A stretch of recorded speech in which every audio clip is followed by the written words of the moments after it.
આ એક નાટકિયાની વાત થઈ, બીજા નાટકિયા તમે હળદરમાં જોયા.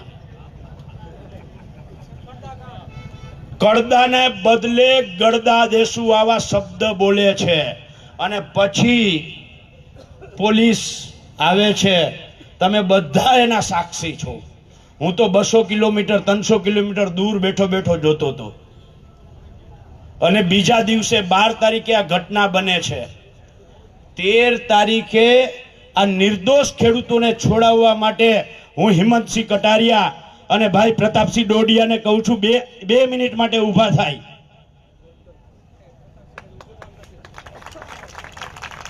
આ પાપ, આપનું પાપ, અને એના કારણે જે નિર્દોષ ખેડૂતો જેલમાં હતા એના 2 માણસોએ છોડાવ્યા છે.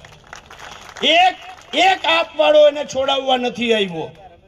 અને મારે આજે કેવું છે, બાકી આખી ટીમ હતી, પણ મારે આજે કેવું છે કે જે ખેડૂતો માટે, ખેડૂતોના નામે મત લઈ અને વિસાવદરમાંથી ધારાસભ્ય બનનાર ગોપાલ ઇટાલિયાને આજે 10,000 ખેડૂતોની વચ્ચે સવાલ કરું છું કે ચૈતર વસાવાને છોડાવવા માટે તમે ત્યાં જઈ શકો છો, રાજપીપળા જઈ શકો છો.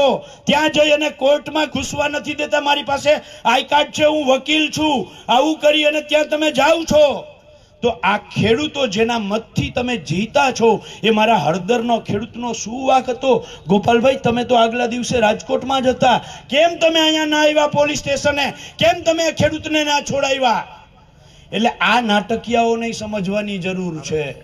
અને નંબર 3, ઈ નાટકિયાઓનો એક નવો નમૂનો હમણાં તમને 31 તારીખે જોવા મળશે. ગઈકાલે આ આપણા જે ખેડૂત ભાઈઓ અંદર છે એની તારીખ હતી અમિતભાઈ કોર્ટની, અને જે આમ આદમી પાર્ટીએ મોટી મોટી વાતો કરી કે અમારી પાસે લીગલની ટીમ છે. અહીંયા રામકુભાઈ કરપડા અહીંયા બેઠા છે. ગઈકાલે કોર્ટમાં સુરેન્દ્રનગર કિસાન કોંગ્રેસના ચેરમેન રામકુભાઈ કરપડા જાય છે. આમ આદમી પાર્ટીનો એક વકીલ ત્યાં નથી અને એના કારણે આજે જામીન રદ થયા છે. આ સમજવાની જરૂર છે. એ લોકો 31 તારીખે આના ઉપર ફરીથી હમદર્દી મેળવવા માટે અરવિંદ કેજરીવાલને બોલાવે છે અને પંજાબના મુખ્યમંત્રીને બોલાવે છે. હું આજે 31 તારીખને બદલે આજે એમને સવાલ કરું છું કે પંજાબના મુખ્યમંત્રી શ્રી, તમે જે 31 તારીખે અહીંયા ખેડૂતો માટે હમદર્દી દર્શાવવાના છો, અહીંયા 12 તારીખે ઘટના બની, 8 તારીખે તમારા પંજાબમાં તમે ખેડૂતોને મારીને પાડી દીધા છે. તો પંજાબમાં તમારો ખેડૂતો માટે રોલ અલગ છે અને ગુજરાતમાં અહીંયા આવી અને તમે નાટકો કરો છો. જો તમારામાં તાકાત હોય તો પંજાબના ખેડૂતોને પહેલા ન્યાય અપાવો, પછી ગુજરાતના ખેડૂતોને ન્યાય અપાવજો.